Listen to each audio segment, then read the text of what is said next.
ರಜನಿಕಾಂತ್ ಅಭಿನಯದ ಜೈಲರ್ 2 ಸಿನಿಮಾದಲ್ಲಿ ಕೆಲವು ಪಾತ್ರಗಳ ಬದಲಾವಣೆ ಆಗ್ತಾ ಇದೆ. ಯಾವೆಲ್ಲ ಪಾತ್ರ?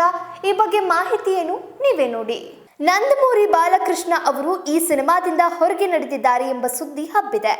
ಬಾಲಯ್ಯ ಅವರ ಬದಲು ವಿಜಯ್ ಸೇತುಪತಿ ಅವರು ಜೈಲರ್ 2 ಚಿತ್ರದಲ್ಲಿ ನಟಿಸುತ್ತಾರೆ ಎನ್ನಲಾಗ್ತಿದೆ.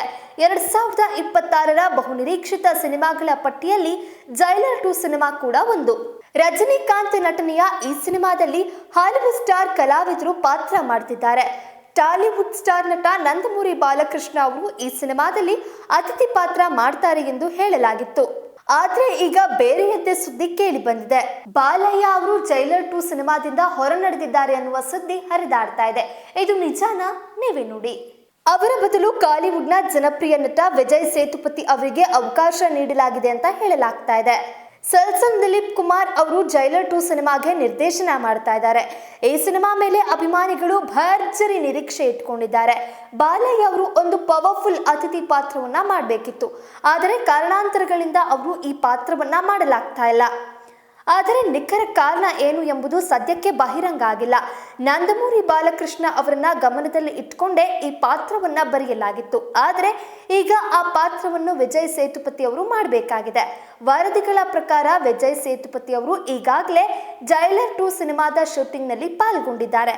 ಕತೆಗೆ ಟ್ವಿಸ್ಟ್ ನೀಡುವ ಪಾತ್ರ ಇದಾಗಿದ್ದು ಅಭಿಮಾನಿಗಳಿಗೆ ಸಖತ್ ಇಷ್ಟ ಆಗತ್ತೆ ಅಂತ ಹೇಳಲಾಗ್ತಿದೆ.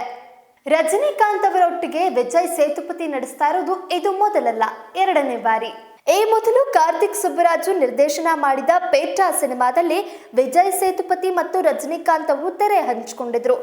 ಆ ಸಿನಿಮಾದಲ್ಲಿ ವಿಜಯ್ ಸೇತುಪತಿ ಅವರು ವಿಲನ್ ಪಾತ್ರ ಮಾಡಿದ್ರು. ಈಗ ಜೈಲರ್ 2 ಸಿನಿಮಾದಲ್ಲಿ ಅವರಿಬ್ಬರು ಮತ್ತೆ ತೆರೆ ಹಂಚಿಕೊಳ್ತಿದ್ದಾರೆ.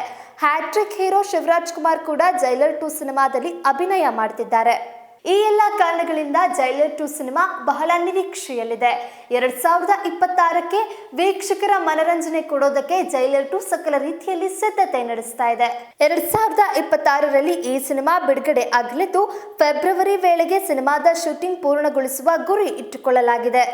ಸನ್ ಪಿಕ್ಚರ್ಸ್ ಮೂಲಕ ಈ ಸಿನಿಮಾ ಅದ್ಧೂರಿಯಾಗಿ ತೆರೆಗೆ ಅಪ್ಪಳಿಸಲಿದೆ.